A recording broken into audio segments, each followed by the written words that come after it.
April 15th, 1815.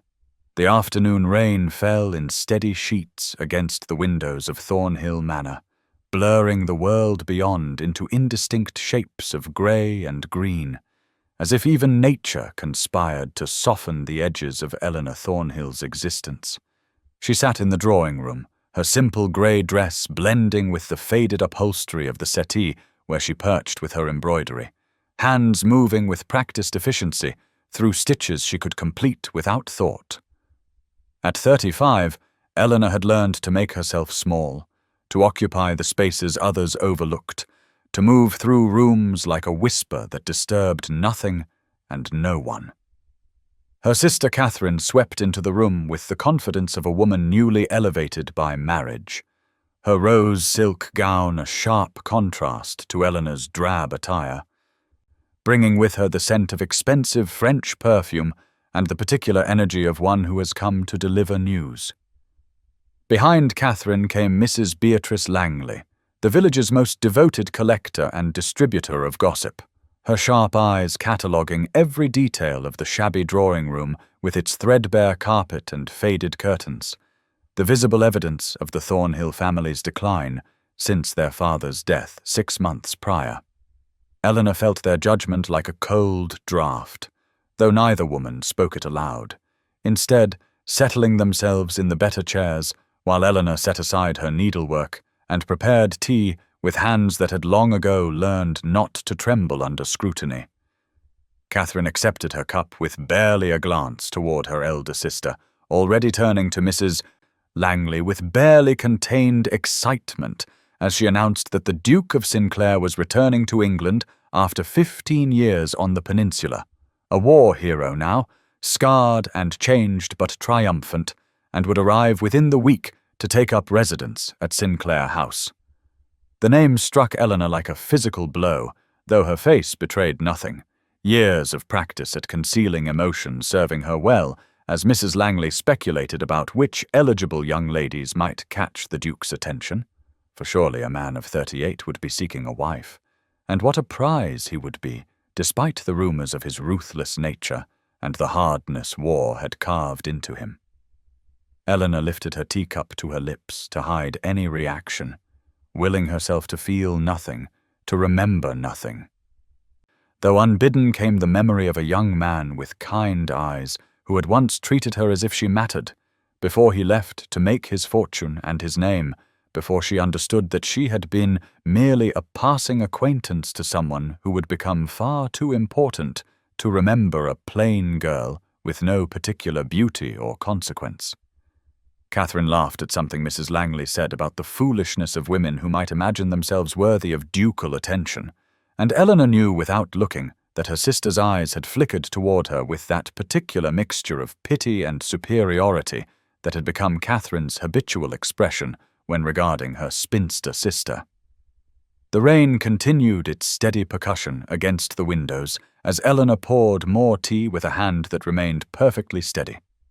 her face composed in the expression of pleasant neutrality she had perfected over 15 years of being overlooked, of being dismissed, of being the woman society had long ago decided to forget. Now please take a moment and subscribe to our channel and comment where you are watching from and what time is it. It is always fascinating to see where these stories get all around the world. Thank you. The evening had transformed Catherine's dining room at Pembroke House into a stage where candlelight cast flattering shadows across fine china and crystal, though no amount of gentle illumination could soften the sharp edges of the conversation that unfolded over roasted pheasant and wine. Eleanor sat in her customary position of insignificance at the far end of the table, placed between an elderly cousin who was quite deaf and a vacant chair that spoke volumes about her rank in this gathering of 12, listening as Mrs. Langley held court from her more prominent seat near Catherine and Lord Henry Pembroke. The Duke of Sinclair's return had become the sole topic of interest, each guest contributing some fragment of information or speculation to build a composite picture of a man transformed by 15 years of warfare into something both fascinating and frightening. Colonel Redmond had written to Henry, Mrs. Langley announced with the air of one sharing intelligence of national importance, and the reports suggested Alexander Sinclair had become quite ruthless in his command, respected by his men, but feared as well. Bearing scars both visible and otherwise from campaigns that had hardened him into something far removed from the gentle young man who had left England seeking his fortune before inheriting his uncle's title. Eleanor's fingers tightened imperceptibly around her fork as she heard his Christian name spoken aloud for the first time in years, the sound of it reverberating through her chest like a bell she had trained herself not to hear. Catherine's voice joined the chorus, observing with the casual cruelty of one who had never been denied anything that it was fortunate the Duke's prospects were so elevated, for his appearance had reportedly suffered considerably, and only a title and fortune of such magnitude could compensate for the disadvantages of visible scarring and a permanent limp acquired when his horse was shot from beneath him at Salamanca. Eleanor felt something twist beneath her ribs, an old protective instinct rising despite 15 years, and every lesson in self-preservation, wanting to defend him against this casual dismissal of his sacrifice, though she remained silent, as always, knowing that to speak would only draw unwelcome attention to herself. Mrs. Langley speculated extensively about which young ladies might be paraded before the Duke, for surely he must marry and produce an heir now that he had survived the wars, listing the eligible misses of appropriate age and beauty with the systematic thoroughness of a general planning a campaign. Eleanor permitted herself one small sip of wine to steady the trembling that threatened to betray her composure, remembering with perfect clarity the last time she had seen Alexander Sinclair on an April morning much like this one, when she had been 20 and foolish enough to believe that the warmth in his eyes when he looked at her meant something beyond kindness, before he left to make something of himself, and she remained behind to learn the hard truth that she had been merely a passing acquaintance in a life destined for far greater things than a plain girl with no fortune could offer. Henry's voice cut through her reverie with unexpected gentleness, asking if she remembered young Sinclair from before his departure. And Eleanor felt every eye at the table turn toward her with varying degrees of surprise that she might have any connection, however remote, to a man of such consequence. Eleanor's bedchamber held the chill of late evening when she finally retreated from the oppressive civility of dinner at Pembroke House, dismissing her maid with a quiet word and standing alone before the small fire that did little to warm the draughty room where she had slept every night of her 35 years, save for brief visits elsewhere that had grown increasingly rare as her status as permanent spinster solidified into accepted fact. She moved to the window, where rain still traced patterns down the glass, her reflection ghostly and indistinct in the wavering candlelight, and pressed her fingertips against the cold pane as if she could touch the past that suddenly felt too close, summoned by the mere mention of a name she had trained herself not to speak aloud for 15 years. Alexander Sinclair had been 23 when he left, a younger son with more charm than prospects,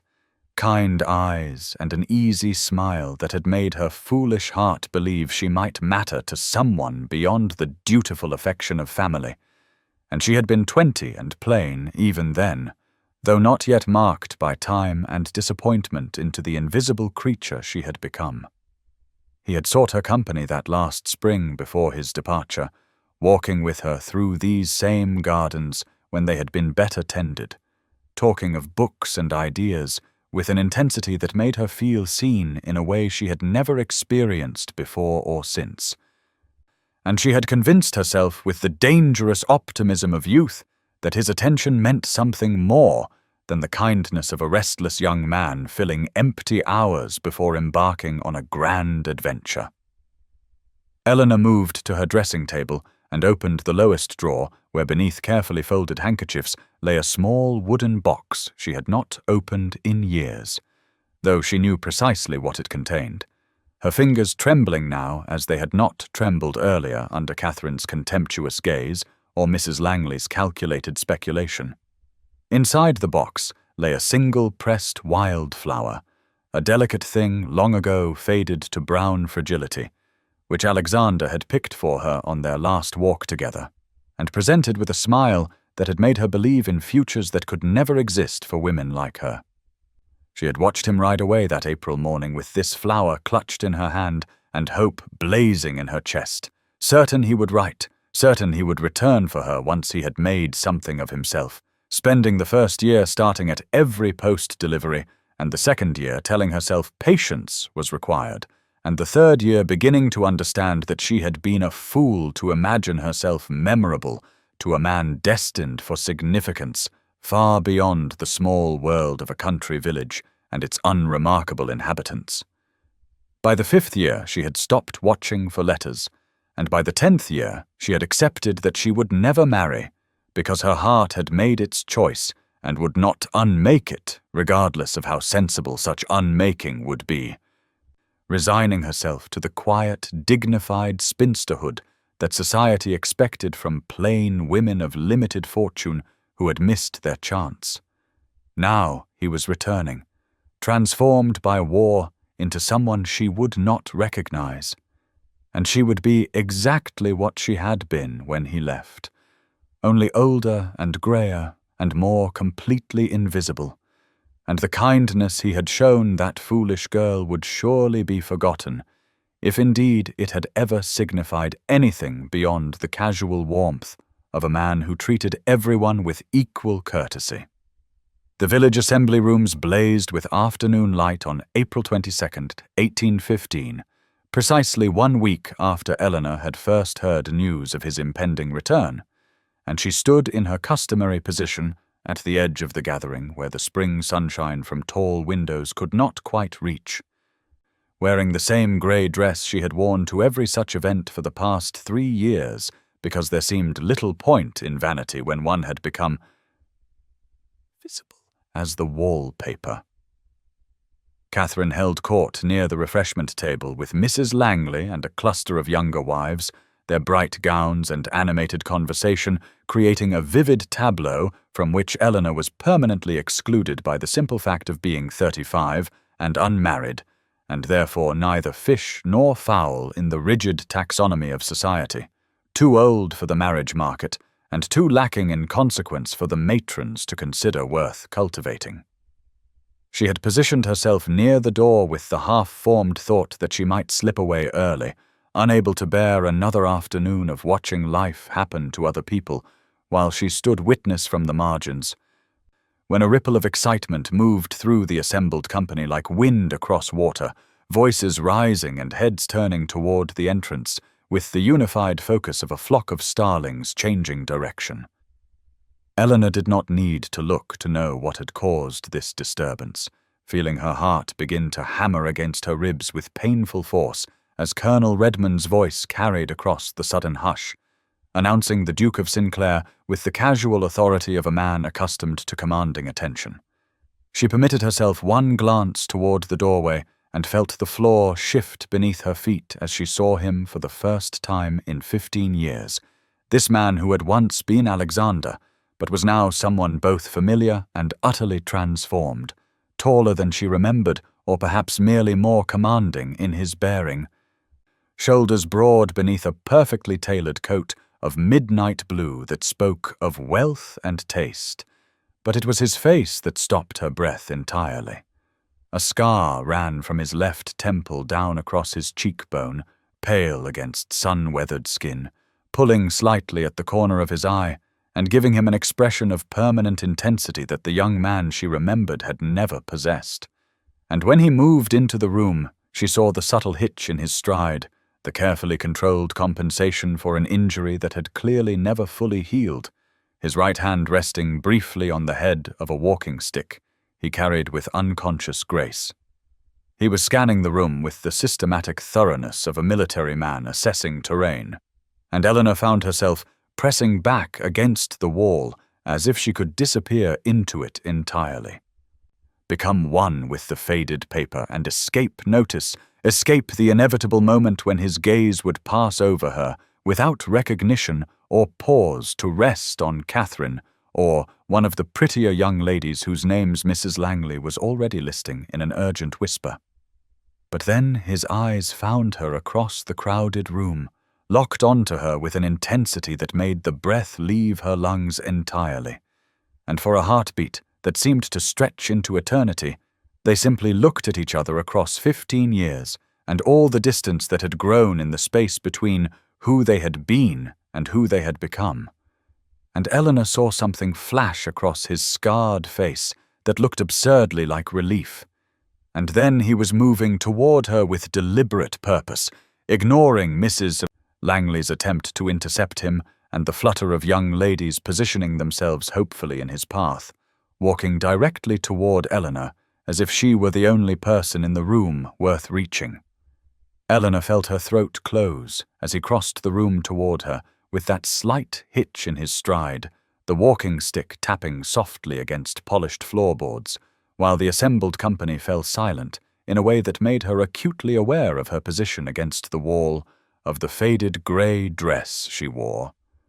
of the fact that she was 35 and unremarkable, and that every eye in the room was now fixed upon this extraordinary moment of the Duke of Sinclair walking past at least a dozen more eligible and attractive women to stop directly before her with an expression she could not read, but which held none of the polite blankness of a man greeting a vague acquaintance. He was close enough now that she could see the fine lines at the corners of his eyes, the silver threading through dark hair at his temples, the way his cravat was tied with military precision. And when he spoke her name, it was not with the formal Miss Thornhill that propriety demanded, but simply Eleanor,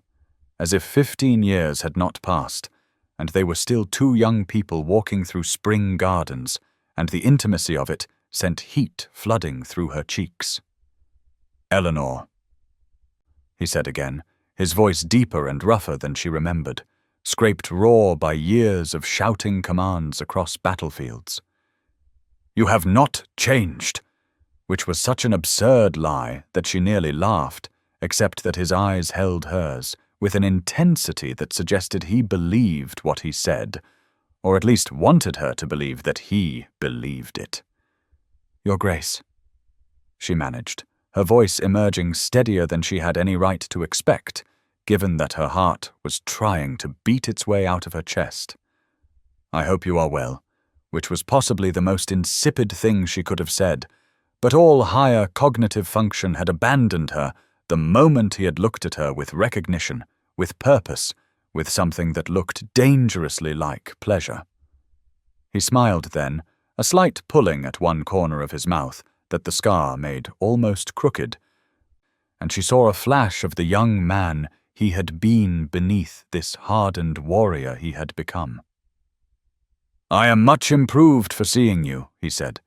and the simple directness of it, the complete lack of social artifice, made her forget temporarily that they were being observed by at least 30 people whose whispers were beginning to rise like the hum of disturbed bees.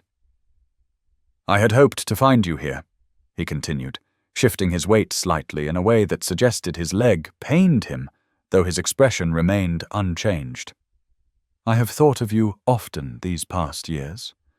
Eleanor felt the room tilt, felt Mrs. Langley's shock and Catherine's astonishment pressing against her like physical forces,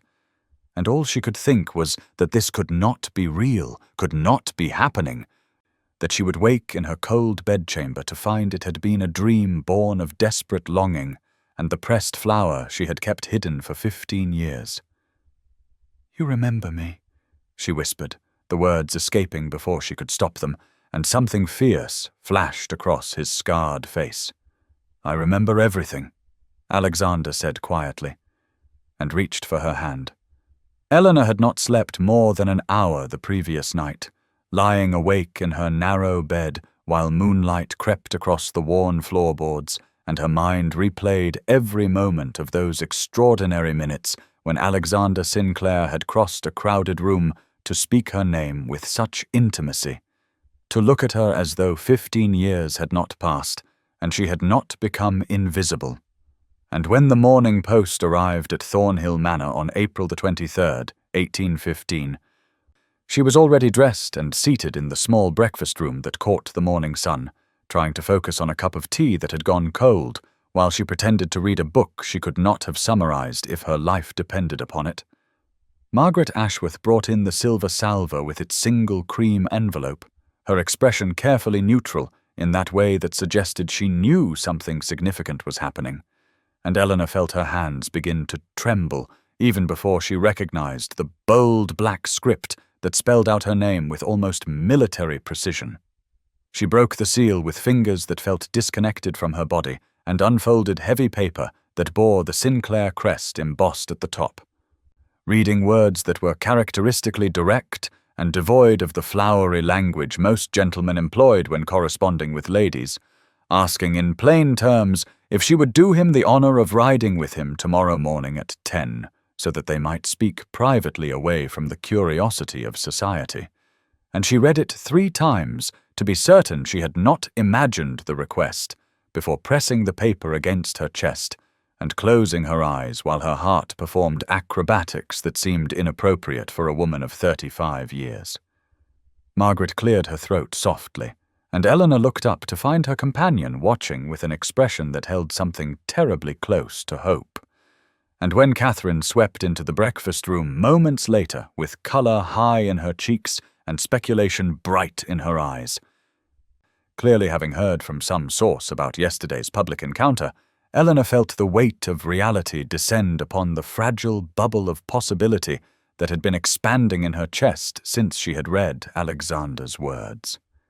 Catherine settled into the chair opposite with the air of someone preparing for an interrogation, smoothing her morning dress of primrose silk that made Eleanor acutely aware of her own faded cotton wrapper,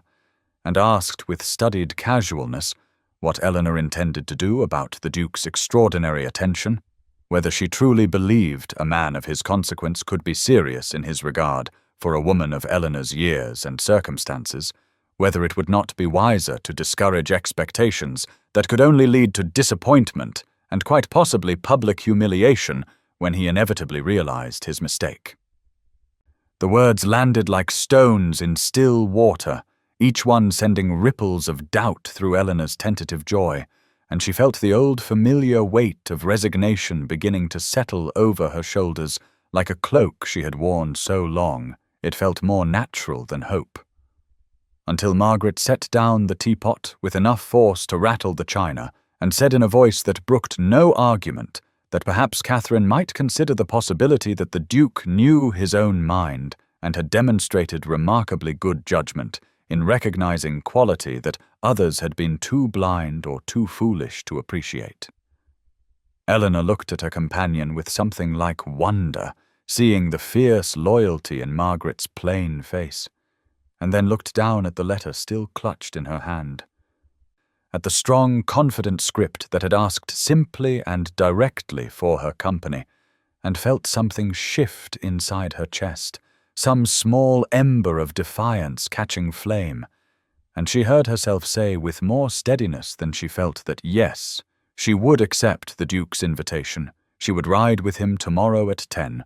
and if that proved to be a mistake, then at least it would be her mistake to make. Alexander arrived at Thornhill Manor at precisely 10 on the morning of April 24th, 1815, riding a black stallion that shifted restlessly beneath him while he dismounted with the careful control of a man whose left leg no longer bent quite as it should, and Eleanor watched from the drawing-room window as he handed the reins to the stable-boy and turned toward the house with that same purposeful stride she had observed at the assembly, her heart performing gymnastics that seemed inappropriate for a woman who had spent 15 years cultivating composure. Margaret had helped her dress in the one riding habit she owned,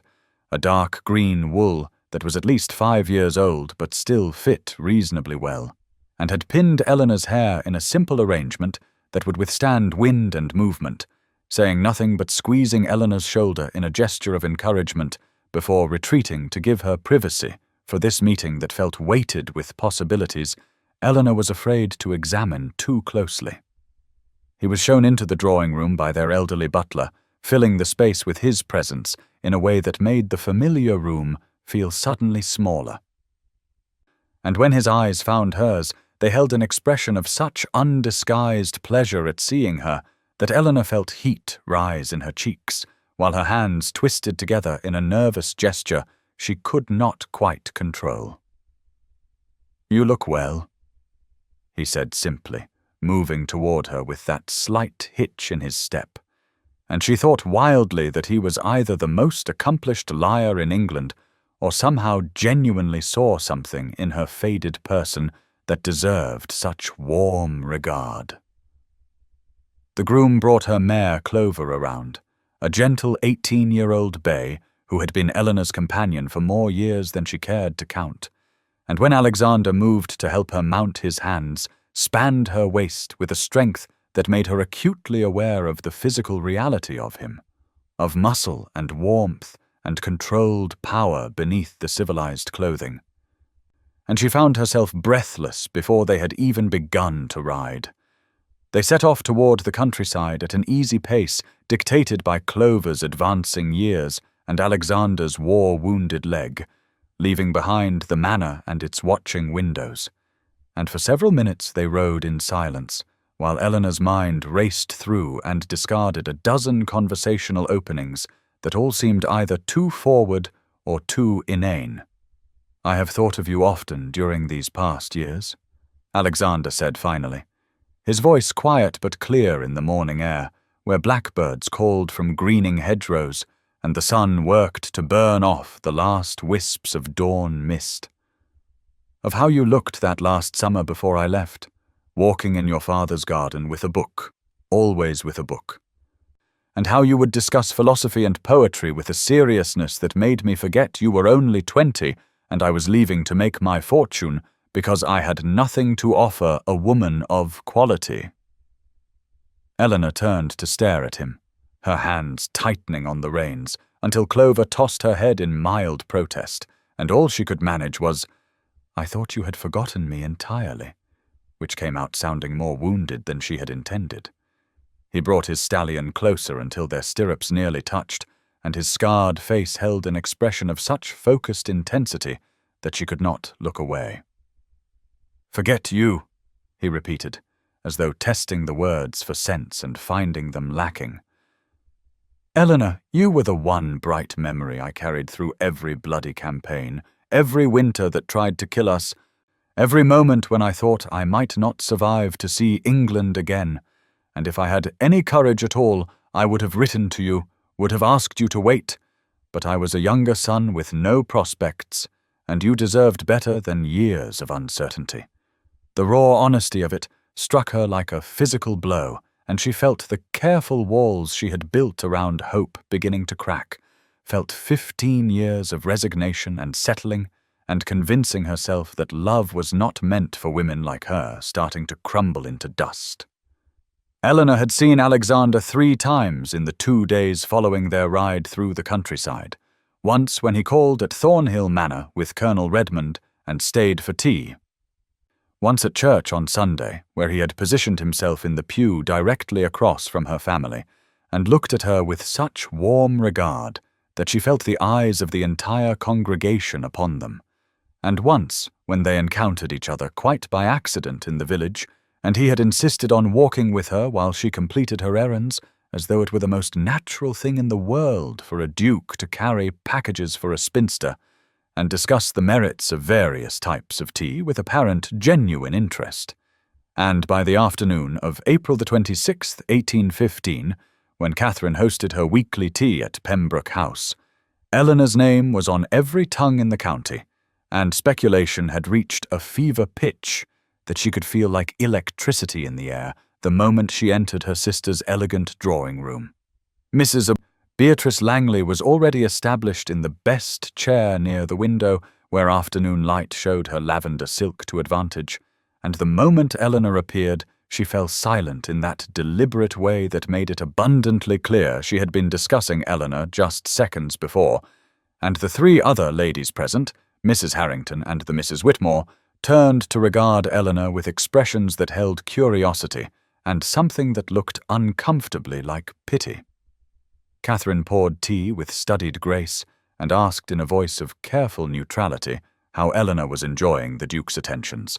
whether it was not quite overwhelming to find oneself the object of such unexpected notice. And before Eleanor could formulate a response, Mrs. Langley leaned forward with her sharp eyes bright, and said in tones of sugared concern that they were all simply beside themselves trying to understand what could possibly account for his Grace's extraordinary interest.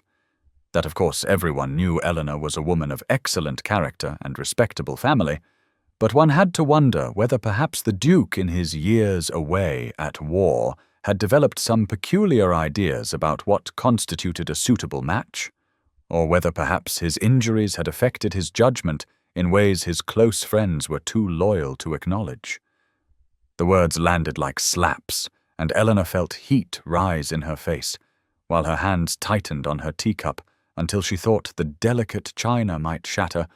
and Miss Whitmore added with apparent helpfulness that she had heard from her cousin who knew a physician in London that men who experienced the horrors of war sometimes formed strange attachments, that the Duke might be seeking a nurse rather than a wife, someone plain and practical who would not make demands. And her sister nodded eagerly and said that would certainly explain why he would overlook youth and beauty in favor of. And here she paused delicately, more mature steadiness. Catherine made a small sound that might have been protest, but Mrs. Langley was not finished, continuing with relentless pleasantness that of course another possibility was that the Duke required an heir quite urgently, that his estate demanded continuity, and perhaps he calculated that a woman of Eleanor's age who had never expected to marry would be so grateful for the opportunity that she would not question the arrangement or make inconvenient emotional demands, that it might in fact be quite a practical business arrangement dressed up in the language of courtship for the sake of appearances. Eleanor sat frozen while the women dissected her unexpected fortune with surgical precision, each kind word laced with poison, each speculation more wounding than the last because underneath the elaborate theories was the fundamental assumption that a man like Alexander Sinclair could not possibly want a woman like Eleanor Thornhill for any genuine reason, that there must be some explanation, some deficiency in him or ulterior motive that made sense of what otherwise appeared to be an incomprehensible choice. And she felt 15 years of resignation settling back onto her shoulders like an old familiar cloak, while the fragile hope that had been growing in her chest since the assembly withered under the weight of society's disbelief. Eleanor arrived at the assembly ball on the evening of April the 27th, 1815, wearing her best gown, which was still modest by any reasonable standard, a deep blue silk that Catherine had declared acceptable if hardly fashionable, and she entered the assembly rooms with Margaret at her side, feeling the weight of yesterday's tea-party conversation pressing on her chest like a physical burden, while she resolved that she would be cordial to Alexander if he acknowledged her, but would not presume anything, would not embarrass herself or him by appearing to expect his continued attention now that she understood how the world interpreted his interest in her. The rooms were already crowded with the better families of the county, musicians tuning their instruments on the small stage while candlelight gleamed off polished floors and the air smelled of beeswax and perfume and the particular excitement that preceded dancing, and Eleanor had positioned herself near the wall in her customary place where spinsters and dowagers observed rather than participated, when the double doors opened and Alexander entered with Colonel Redmond, his evening clothes impeccably tailored to accommodate his military bearing, and his eyes swept the room with the systematic thoroughness of a man trained to assess terrain until they found her and stopped. And the relief and warmth that flooded his scarred face made her breath catch while her heart performed that now familiar gymnastics routine that seemed to happen whenever he looked at her. He crossed the room with that slight limp that made his purposeful stride no less commanding, and Eleanor was acutely aware that every eye in the assembly followed his progress, that Mrs. Langley stood not 10 feet away watching with avid interest, that Catherine had frozen mid-conversation with the vicar's wife, and when Alexander reached Eleanor, he bowed with perfect formality before saying, in a voice pitched to carry, that he hoped she had saved him the honor of several dances, and before she could formulate a response that would protect them both from further speculation, he had taken her hand and was leading her onto the floor while the musicians struck up a waltz. His hand at her waist was warm and firm through the silk of her gown, his other hand holding hers with a gentleness that belied his obvious strength, and they moved together with a grace that surprised her, until she realized he was an excellent dancer, despite his injured leg, that he compensated for the slight stiffness with small adjustments that made following him effortless, and he looked down at her with an expression of such focused attention that she forgot about the watching crowd, and said quietly that she would understand if he wished to dance with some of the younger ladies, that she did not want him to feel obligated, and his hand tightened at her waist while something dangerous flashed in his grey eyes. Obligated, he repeated, and his voice held an edge she had not heard before, the tone of a man accustomed to command and not particularly patient with opposition. Eleanor, I have danced with precisely 3 women since I returned to England, twice with the hostess at gatherings where courtesy demanded it, and every other time with you. And if you imagine I am acting from obligation or pity or any motive other than the simple fact that I find your company the only thing in this damned county that makes these social occasions bearable, then you have been listening to people whose opinions matter not at all. The raw honesty of it struck her silent, while they turned through the figures of the waltz. And when the music ended, he did not release her, but stood holding her hand for a moment too long while the assembly watched and whispered. And then he led her from the floor, not back to her place by the wall, but toward the refreshment table where Mrs. Langley held court, and Eleanor felt panic rise as he stopped directly before the older woman and said with perfect cold politeness that he understood there had been some speculation about his intentions toward Miss Thornhill, and he wished to clarify for anyone who might be confused that he was courting her with the express purpose of making her his duchess, that he found her to be a woman of extraordinary intelligence, grace and character, and that he considered himself remarkably fortunate that she had consented to consider his suit.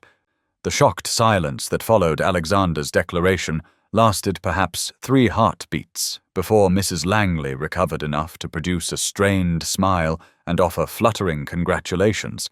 and Eleanor stood frozen beside him while her mind struggled to comprehend what had just happened, that he had publicly claimed her before the entire assembly, that there could now be no doubt about his intentions or her altered position in society, and when he finally released her hand to accept Colonel Redmond's hearty handshake, she felt simultaneously exposed and protected in a way that made her dizzy with contradictory emotions. The remainder of the ball passed in a blur of faces offering congratulations that ranged from genuine warmth to barely concealed astonishment, and Eleanor danced 2 more sets with Alexander while the assembly watched and whispered, and she was acutely aware that everything had changed irrevocably, that she could not retreat back into comfortable invisibility even if she wished to, which she did not, she realized, because the look in Alexander's eyes when he gazed down at her while they moved through the figures of a country dance held such unmistakable desire and tenderness that she felt something fundamental shift in her understanding of what might be possible for her life. Catherine departed early, pleading fatigue, and Lord Henry quietly told Eleanor that she had his support and best wishes before shepherding his wife to their carriage. And by midnight, when Alexander escorted Eleanor and Margaret back to Thornhill Manor, the cool April night was brilliant with stars, and she felt as though she were moving through a dream. He handed her down from the carriage with particular care, his strong fingers lingering on hers for a moment longer than strictly necessary, and when Margaret tactfully drifted toward the manor entrance to allow them privacy, Alexander drew Eleanor toward the terrace, where lamplight from the drawing-room windows spilled across ancient flagstones, and night air carried the scent of early lilac. She was trembling, though, whether from cold or overwhelming emotion, she could not have said, And when Alexander removed his evening coat and settled it around her shoulders, the gesture was so tender, and the warmth of the fabric still holding his body, heat so intimate that tears stung her eyes, while she struggled to find words for everything she was feeling. He stood very close, his damaged face serious in the mixed light of stars and lamplight, and said quietly that he owed her honesty about the past, that he could not, in good conscience, continue courting her without explaining why he had left 15 years ago and what she had meant to him then, and Eleanor's heart began to pound so hard she thought he must surely hear it. When he was 23 years old, Alexander said, he had been the second son with no prospects beyond a military commission purchased with borrowed funds, no fortune and no estate, and no right to speak of affection to the daughter of a respectable gentleman like Charles Thornhill. And Eleanor had been 20 years old and so lovely in her quiet way that it had hurt to look at her. And he had loved her with the desperate certainty of young men who have nothing to offer except feelings that society deemed insufficient basis for marriage. And so he had left for the peninsula without speaking, because he could not bear to presume or to see pity in her eyes. Eleanor woke on the morning of April 30th, 1815, with a happiness so unfamiliar it felt like wearing someone else's skin. And she came down to breakfast at Thornhill Manor with colour in her cheeks and lightness in her step that Margaret noticed immediately with an approving smile, but Catherine, who had arrived unexpectedly early, sat rigid in the morning room with her hands folded over her slightly rounded belly, and an expression that transformed Eleanor's joy into immediate apprehension.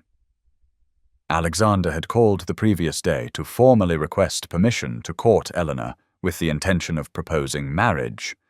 and though there was no Hull head of household to grant such permission, he had observed the proprieties by informing both sisters of his intentions, and Eleanor had assumed Catherine would be pleased, or at minimum accepting. But the tension radiating from her younger sister suggested otherwise, while morning light slanted through tall windows and illuminated the faded elegance of their father's home. Catherine dismissed Margaret with a look, and once they were alone, she turned to Eleanor,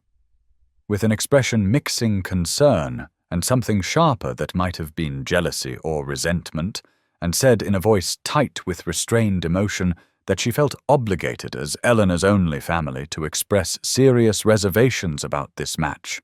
that she feared Eleanor did not fully comprehend the difficulties she would face as Duchess to a man like Alexander Sinclair.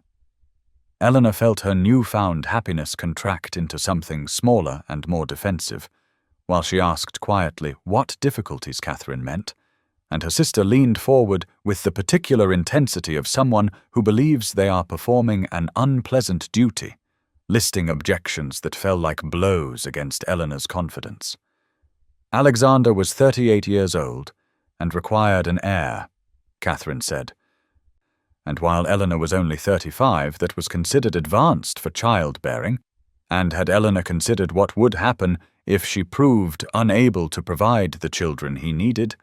would he not come to resent her inadequacy, just as society would judge her failure? The word inadequacy hung in the air between them like poison, while Eleanor struggled to formulate a response. But Catherine continued with gathering momentum, pointing out that Eleanor had no experience managing a large household or navigating the elevated social circles Alexander moved in, that her years of spinsterhood had left her unprepared for the duties of a duchess, that the gossip about the unsuitability of the match would follow them both, and perhaps Eleanor in her selfishness had not considered how her plainness and age might reflect poorly on Alexander's judgment and damage his standing. Each word landed with precision born of intimate knowledge of Eleanor's deepest insecurities, and she felt the careful structure of her new confidence beginning to crack, while old patterns of self-doubt reasserted themselves with vicious familiarity. Margaret, who had clearly been listening from the hallway, entered without invitation and said in a voice sharp with rare anger that Lady Catherine should be ashamed of herself, that jealousy was unbecoming, and cruelty toward one's sister even more so, but Catherine turned on her with eyes bright with tears and said that someone needed to speak honestly, that the financial situation at Thornhill was precarious, and Eleanor had only a small independence from their father's estate. And was it not convenient that the Duke's interest had emerged precisely when Eleanor might be most vulnerable to offers of security? And perhaps Alexander saw in her a biddable wife who would be grateful enough not to question his actions or demand too much.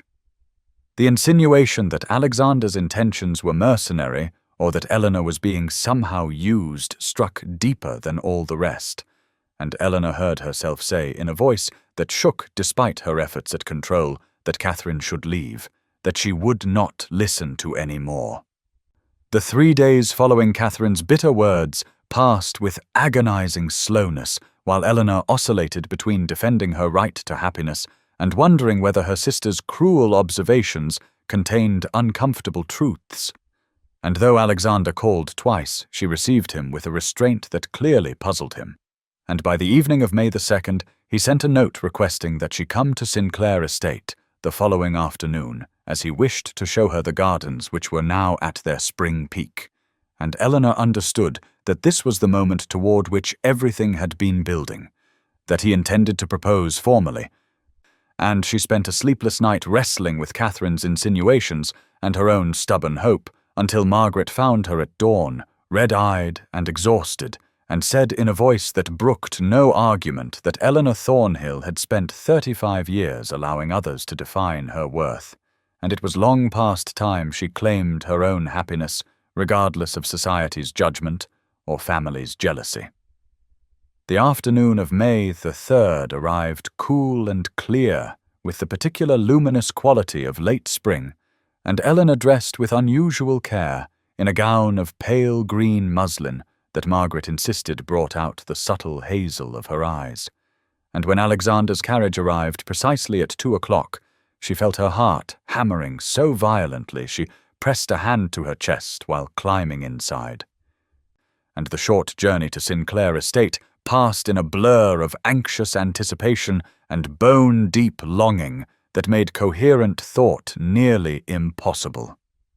Alexander met her at the entrance to the formal gardens wearing civilian clothes that somehow emphasized rather than disguised his military bearing, and the look in his grey eyes when he bowed over her hand held such focused intensity that Eleanor felt heat rise in her cheeks while he tucked her hand into the crook of his arm and guided her along gravel paths between beds of roses just beginning their first magnificent bloom. And for several minutes they walked in silence that felt weighted with unspoken intentions until they reached a secluded corner where an ancient stone bench sat beneath a pergola heavy with early wisteria, and the scent was so sweet, and the light so perfect, that Eleanor felt tears prick her eyes before he had spoken a single word. Alexander turned to face her, and took both her hands in his, and said in a voice roughened by emotion that he had practiced this speech a dozen times, but now that the moment had arrived, every carefully chosen word had fled, and so he would speak plainly as a soldier rather than with a poet's eloquence.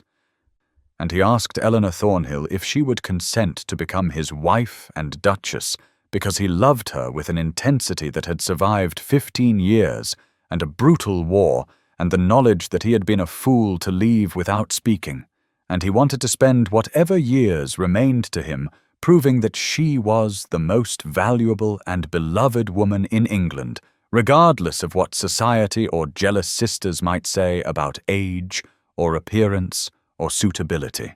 The afternoon of May 5th, 1815, arrived with brilliant sunshine that seemed designed by Providence to illuminate Eleanor's transformation as she stood in the grand drawing-room of Sinclair House wearing a gown of deep sapphire silk that Alexander had commissioned without her knowledge, and that made her skin glow with unexpected radiance,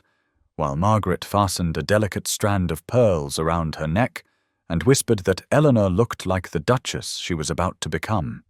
And when Alexander appeared in the doorway, his sharp intake of breath and the way his grey eyes travelled over her with unmistakable admiration made Eleanor's cheeks flush with pleasure she no longer tried to suppress or deny. The formal announcement gathering had been arranged with military precision by Colonel Redmond, who understood Alexander's desire to claim Eleanor publicly and irrevocably before society, and by 3 o'clock the drawing-room filled with local gentry, including Mrs. Beatrice Langley, whose expression wavered between shock and reluctant acceptance, Lord and Lady Pembroke, with Catherine managing strained composure despite the tightness around her mouth, and perhaps 40 others whose whispers created a susurrus of speculation that fell to sudden silence when Alexander entered with Eleanor on his arm, and positioned her beside him near the ornate fireplace with a possessiveness that left no room for doubt about his intentions or feelings. He announced their engagement with a soldier's directness that brooked no question, stating that Miss Eleanor Thornhill had consented to become his Duchess, and that they would marry on June 15th at the parish church with a wedding breakfast to follow at Sinclair House, and the engagement ring on Eleanor's left hand caught the afternoon light with flashes of sapphire and diamond that matched her gown in what she realized was deliberate coordination that spoke to how thoroughly Alexander had planned this moment of public claiming. Colonel Redmond raised his glass first in a toast that praised Eleanor's grace and intelligence and Alexander's extraordinary good fortune, and gradually others followed with varying degrees of enthusiasm, while Mrs. Langley approached with a smile that did not quite reach her eyes to offer congratulations that sounded like they had been extracted under duress. And Eleanor surprised herself by meeting the older woman's gaze steadily and thanking her with a graciousness that came from new-found security rather than social performance. Catherine's congratulations when they came were stiff and formal, with Henry standing supportively at her side and offering Eleanor a genuine smile of approval that suggested he at least understood what a rare thing his wife's sister had found. And Eleanor felt compassion rather than resentment for Catherine's struggle to reconcile jealousy with familial obligation while watching her younger sister claim a happiness and status that exceeded anything Catherine had achieved through her own advantageous marriage. Alexander remained at Eleanor's side throughout the afternoon, with his hand frequently at the small of her back, or holding hers with casual intimacy that demonstrated both possession and partnership, and she watched society adjust in real time to the reality of their union, while several younger women looked at her with something approaching envy, and older matrons recalculated their assessments of the spinster they had dismissed so thoroughly just 3 weeks earlier. The morning of May 15th, 1815, arrived with unseasonable warmth that had Margaret declaring it a good omen as she accompanied Eleanor into the village, where Madame Bisset maintained a modest establishment that nevertheless produced gowns of surprising elegance, and Eleanor felt a flutter of nervous excitement that still seemed foreign as she entered the shop where the modiste greeted her with a deference that would have been unthinkable. 6 weeks earlier, when she had been merely Miss Thornhill, the overlooked spinster, rather than the future Duchess of Sinclair,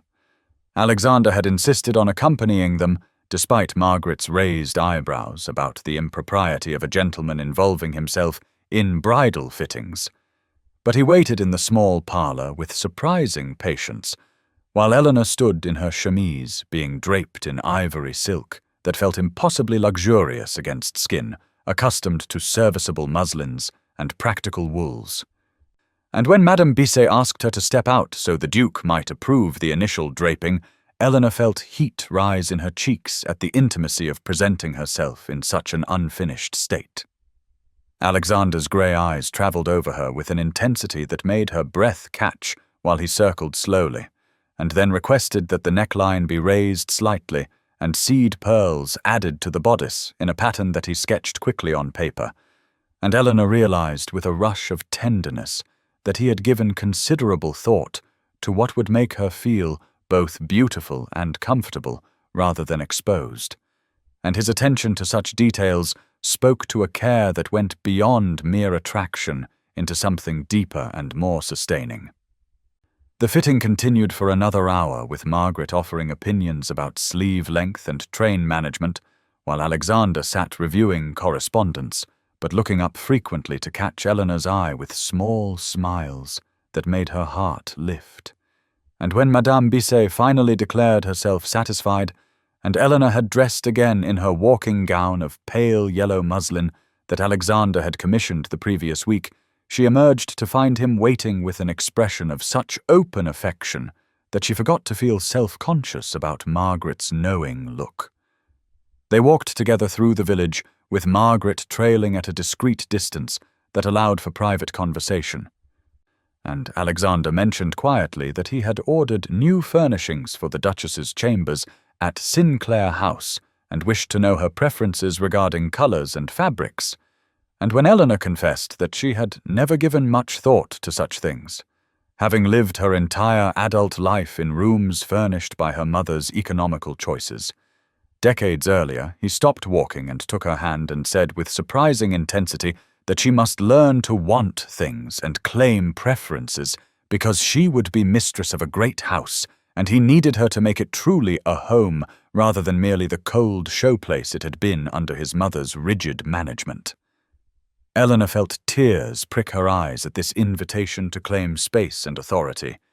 and she admitted in a voice barely above a whisper that sometimes she still woke believing the past month had been an elaborate dream and she would find herself again in her narrow bed at Thornhill Manor facing another day of invisible spinsterhood, and Alexander's response was to draw her into the relative privacy of a shop doorway and tip her chin up with gentle fingers, and tell her that he understood the persistence of old identities, but she must begin practicing the truth that she was loved and wanted and valued beyond any measure society might apply. The evening of May 28th, 1815, arrived under heavy clouds that promised storms and matched the sudden darkness that descended upon Eleanor's heart as she sat alone in the drawing-room of Thornhill Manor, attempting to concentrate on correspondence while thunder rumbled in the distance. And the weight of an overheard conversation from that afternoon pressed against her chest like a physical thing, making it difficult to draw full breath.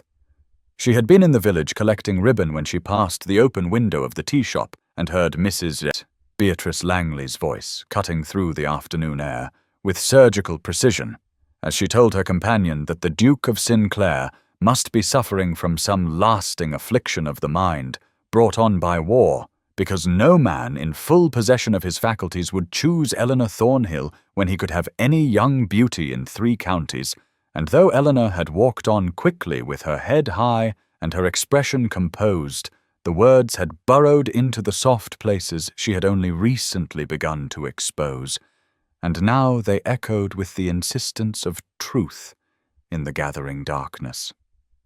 She had not seen Alexander for 2 days, as he had gone to London on business related to his estates, and though he had sent a brief note yesterday, promising to return by tomorrow, his absence now felt ominous and weighted with significance. Her anxious mind insisted on interpreting as evidence of doubt or regret, or the inevitable recognition that he had made a terrible mistake in choosing a 35-year-old spinster whose plainness had been remarked upon since girlhood. The wedding dress hung in her wardrobe upstairs, finished and perfect and impossibly beautiful, and Eleanor could not now look at it without feeling like an impostor preparing to play a role for which she was fundamentally unsuited. And the old familiar certainty of her own inadequacy rose up with such force that all the progress of the past 6 weeks seemed suddenly as insubstantial as morning mist burning away under harsh sunlight. Margaret found her there at 8 o'clock, sitting in darkness with tears streaming silently down her face, while rain began to patter against the windows, and the older woman lit a lamp and sat beside Eleanor and took her cold hands and listened without judgment as Eleanor confessed the afternoon's overheard cruelty and the panic that had been building ever since, the terrible fear that Alexander would wake one day soon and see her clearly and regret the commitment he had made in some temporary madness brought on by war and isolation, and that she would spend whatever years remained watching the light of love in his eyes dim into tolerance or resentment or pity, which would be worst of all. Margaret let her speak until the words ran out, and then said quietly that fear was natural, and old wounds reopened easily, and Eleanor must not mistake this moment of doubt for truth. And she reminded Eleanor of the way Alexander looked at her, and spoke to her, and the deliberate care with which he had courted her, despite society's judgment. And she said that love like his did not arise from delusion, but from recognition of real worth, that Eleanor must now practice believing even when old voices whispered their familiar poison. The morning of May 29th, 1815, arrived with pale sunlight breaking through dissipating storm clouds, as Eleanor stood in the garden of Thornhill Manor. At dawn, having slept poorly and risen early to escape the suffocating weight of her bedchamber, where doubts had circled like ravens throughout the long night, and she was examining the roses damaged by rain when she heard footsteps on the gravel path and turned to find Alexander striding toward her with an expression of such focused concern that her breath caught and tears threatened again, because somehow he knew and had come, despite the earliness of the hour and the fact that he was not expected back from London until afternoon. He reached her in 6 swift strides and took her hands in his without preamble, and asked simply what had happened and what was wrong, because he had woken at his London townhouse at 4 o'clock with an inexplicable urgency that sent him riding through the pre-dawn darkness to reach her. And Eleanor found that in the face of his physical presence and obvious distress on her behalf, she could not maintain pretense, but instead confessed in a voice made rough by crying about Mrs. Langley's overheard cruelty, and the panic that had seized her, and the terrible fear that he would someday regret choosing her, and she would be left worse than before, because she would have known briefly what it felt like to be loved. Alexander listened without interruption until her words faltered into silence, and then he drew her to the stone bench beneath the arbor where they sat, and he kept her hands imprisoned in his larger ones, and said with a controlled intensity that made each word strike like a hammer that he needed her to hear him truly and believe him completely, because he would say this once and then never again, since he would not have her doubting what was between them for the remainder of their lives together. He told her that he had seen horrors in war that would wake him sweating and shaking for years to come, and he had watched good men die in mud and blood and senseless waste, and the only thing that had sustained him through 15 years of that hell was the memory of her face and her laugh and the way she had listened to him in the garden at Thornhill Manor when they were young, and he was nobody of consequence. And he said he had loved her then with the powerless love of a third son with no prospects, and he loved her now with the bone-deep certainty of a man who had learned that life was brutal and short, and the only sin was failing to claim what mattered when you found it. He released one of her hands to cup her face and tilt it toward him, and his grey eyes were fierce as he said that she was not plain to him, but beautiful in ways society was too shallow to recognize, and her age was not a deficit, but a gift, because he had no patience for silly girls and wanted a woman who understood life's complexities and could stand beside him as an equal. And when Eleanor tried to speak, to protest or deflect, he placed his thumb gently over her lips and told her that Mrs. Langley and all her vicious kind could choke on their judgment, because in 2 weeks Eleanor would be his duchess, and he would spend the rest of his days proving to her that she was worthy of every good thing he could provide, and if she doubted that, then she doubted him and his ability to know his own heart and choose his own future.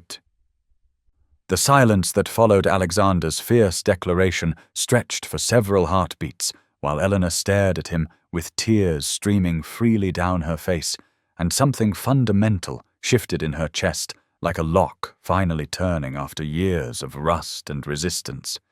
And she realized that she had been waiting her entire life for someone to see her truly and fight for her fiercely.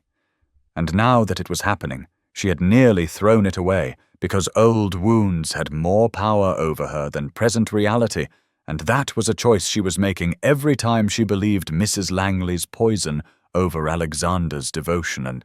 she reached up with trembling fingers to touch the scar that ran along his left cheekbone, and said in a voice made rough by emotion that she was sorry for doubting him, and sorry for letting cruel voices into the sacred space between them, and that she loved him with an intensity that sometimes frightened her, because she had lived so long with so little that the abundance of his affection felt overwhelming and impossible, and she did not know how to hold it without fear of losing it.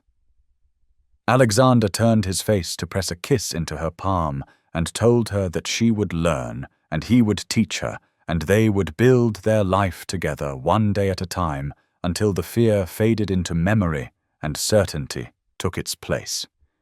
And he said that she must promise him that whenever doubt came creeping in the darkness, she would bring it to him immediately, rather than letting it fester, because he could not fight enemies he did not know about, and her fears were his to shoulder along with everything else.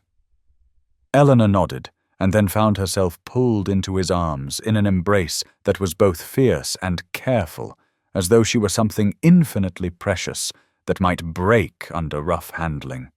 And she pressed her face against his chest, and breathed in the scent of horse and rain, and something uniquely him, while his heart beat steady and strong beneath her ear and anchor. She had not known she needed until this moment. They stood that way for a long time, while the morning sun climbed higher and began to dry the rain-soaked garden, and birds ventured out to sing tentative songs in the aftermath of the storm. And gradually, Eleanor felt the terrible tension that had gripped her since yesterday afternoon begin to release its hold and drain away, leaving her exhausted but clean like earth after rain. When Alexander finally drew back, he kept his hands on her shoulders and told her that they were going to return to the house, and she was going to rest, because she looked as though she had not slept properly, and he would stay with her and tell her stories of his time in Spain and Portugal that were not about war, but about the landscape and the people and the small moments of beauty he had found even in that harsh place. And Eleanor agreed, because the thought of being alone suddenly seemed unbearable, and she wanted nothing more than to stay in his presence and let his solid reality chase away the last lingering shadows of doubt that tried to cling to the edges of her awareness. They spent the morning of May 29th in the drawing-room at Thornhill Manor, where Alexander kept his promise and told Eleanor stories of Spain and Portugal that focused not on battles and blood, but on the fierce beauty of the landscape, with its sun-scorched hills and ancient olive groves and small villages where women still drew water from wells that had been old when Rome fell. And he described the way light fell golden and thick as honey across whitewashed walls in the late afternoon, and how he had once watched a Spanish girl, no more than 10 years old, dance in a dusty square with such fierce joy that it had made him weep, because he had forgotten that such uncomplicated happiness could exist in a world at war. Eleanor sat beside him on the settee, close enough that their shoulders touched, and listened with an attention that felt like prayer, while his deep voice wove pictures of a world she had never seen and would perhaps never see except through his eyes and his words. And she realized that this was what marriage would be for them, not just the formal union of names and estates, but this sharing of interior landscapes and the gradual mapping of each other's souls through accumulated stories and trusted confidences. He told her about a monastery high in the Portuguese mountains, where he had recuperated from a fever that nearly killed him, and where a silent monk had tended him with gentle hands, and brought him thin soup and hard bread until he could sit up and then walk and then finally ride again. And Alexander said that during the long, delirious nights of that fever, the monk had asked him in broken English if he had someone waiting for him back in England, and Alexander had answered yes, even though he had no right to claim her, and no certainty that she would still be unmarried or willing to receive him after so many years of silence.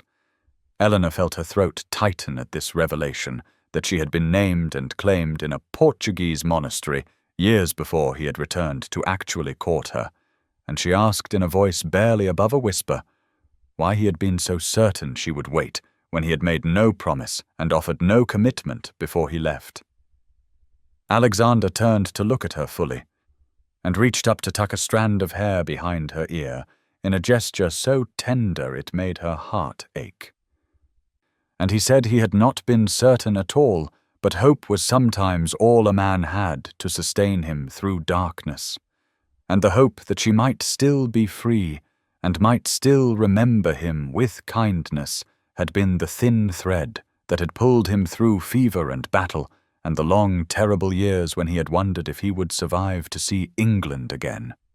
He said that when he had finally returned and made inquiries and learned that she had never married, he had felt such overwhelming relief and terror in equal measure, because it meant his hope had not been foolish, but it also meant he now had to prove himself worthy of the faith she had kept, even if she had not known she was keeping it for him. The morning light had fully established itself by the time they finally rose from the settee, and Eleanor realized with some embarrassment that they had spent nearly 3 hours in intimate conversation, while the rest of the household had likely been awake and aware of Alexander's presence, but too well trained or too discreet to interrupt. And when she mentioned this, Alexander simply smiled and said that he had told Margaret upon his arrival that he would be staying as long as necessary, and she had nodded with the knowing look of a woman who understood that some conversations could not be rushed or scheduled around propriety. They walked together to the small dining room, where Margaret had thoughtfully arranged a cold luncheon that required no servants to attend them, and could be eaten at their leisure. And as Eleanor poured tea with hands that were finally steady, she felt Alexander watching her with an expression that made her acutely aware of every small movement and gesture in a way that was both unnerving and thrilling. He told her as they ate that he wanted to take her to Sinclair House tomorrow so she could begin to understand the scope of what would become her domain and responsibility after the wedding. And he said this not as though presenting her with a burden, but as though offering her a gift he was eager to share. And Eleanor felt a flutter of nervous excitement at the prospect of seeing his home and the life they would build together in a setting that was not borrowed or temporary, but truly theirs. Alexander reached across the table to take her hand and said that he knew the house was large and somewhat intimidating, and that it had been his family seat for 6 generations and carried all the weight of history and expectation that such places always did. But he wanted her to know that she should change anything she wished, and make it reflect her taste and her comfort, because a house was just stone and wood until the people living in it made it a home,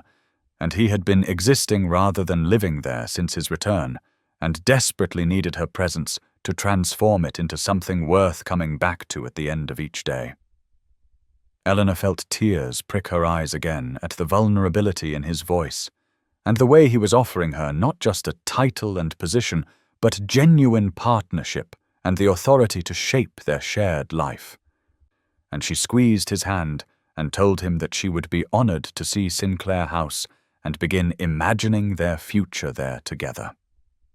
They finished their meal in companionable near silence, broken only by occasional observations about wedding details or quiet expressions of affection, and when Alexander finally rose to leave in the early afternoon, he kissed her hand with lingering tenderness, and then, with visible internal debate, bent to press a brief, soft kiss to her lips that was over almost before it began, but left her breathless and aching for more.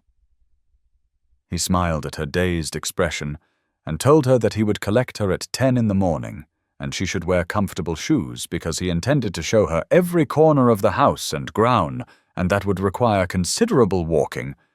And then he was gone, leaving Eleanor standing in the doorway, watching his tall figure stride toward his waiting horse while her heart beat a wild rhythm against her ribs and her lips still tingled from that all-too-brief contact.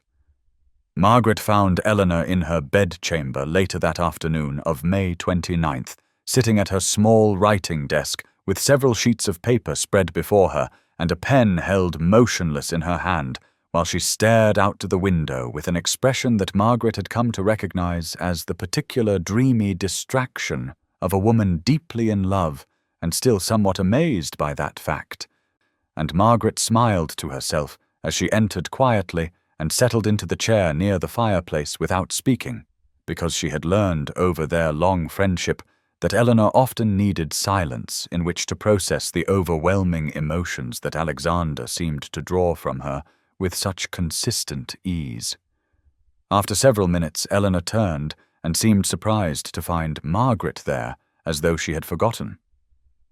The rest of the world existed outside the golden bubble of her own happiness, and she set down her pen and said with a self-conscious laugh that she had been trying to write thank-you notes to the neighbors who had sent engagement gifts, but found herself unable to concentrate on polite formalities when her mind kept drifting to the feeling of Alexander's lips on hers, and the way his voice had sounded when he told her about claiming her in a Portuguese monastery while fever burned through him and death waited in the shadows. Margaret's smile widened, and she told Eleanor that distraction was perfectly natural for a bride with less than 2 weeks until her wedding, and that the thank-you notes could certainly wait another day or two, especially since Eleanor would likely have to rewrite them anyway, given that she appeared to have written the same sentence 3 times on the page currently before her, and Eleanor looked down at her paper and realized with embarrassment that Margaret was quite right, and she had indeed begun and abandoned the same sentiment multiple times without even noticing. She confessed to Margaret that Alexander was taking her to Sinclair House tomorrow morning to give her a proper tour of what would become her home, and that she was both excited and terrified in measures she could not quite calculate. And Margaret asked gently what specifically frightened her about seeing the house, because it seemed to Margaret that Eleanor's fears had shifted somewhat from doubting Alexander's devotion to doubting her own capacity to fulfill the role he was asking her to assume. Eleanor was quiet for a long moment, clearly turning this observation over in her mind the way she always did with Margaret's insights, because Margaret had a way of seeing straight to the heart of things that Eleanor herself sometimes tried to avoid examining too closely. And finally Eleanor admitted that, yes, she was afraid of Sinclair House, not because she doubted Alexander would welcome her there, but because she worried she would prove inadequate to manage such a grand establishment, and that the servants would judge her and find her wanting compared to his mother, or to the sort of woman society believed a duke should marry. Margaret rose and came to stand beside Eleanor, placing a warm hand on her shoulder. And she said that Eleanor had been managing Thornhill Manor on a fraction of the resources Sinclair House commanded, and had done so with grace and efficiency for years since their father's decline and death, and that any servant with sense would recognize competence and kindness when they encountered it, and would be grateful to serve a mistress who understood the practical realities of running a household, rather than some spoiled girl who had never given a thought to what kept a house functioning.